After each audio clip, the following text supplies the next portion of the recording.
I know some of you don't have the Dino dog yet, but I know what you're wondering. How many bones does it give you? Well, I'm gonna show you.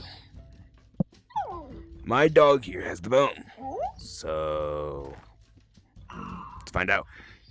I got 2,000 this time.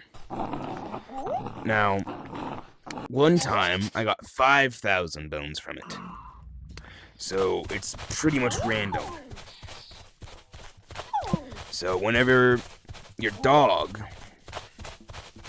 finds a bone, it'll either give you 2,000 to 5,000 bones. And I'd say it's pretty useful. I'd say it's worth buying.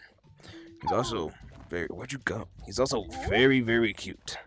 I mean, look at him. Now, I haven't named him yet, but it's between two names. Whittle Timmy and Diesel. Let me know in the comments what you want the name to be. Whittle Timmy or Diesel. Here's the dog one last time. And remember, subscribe.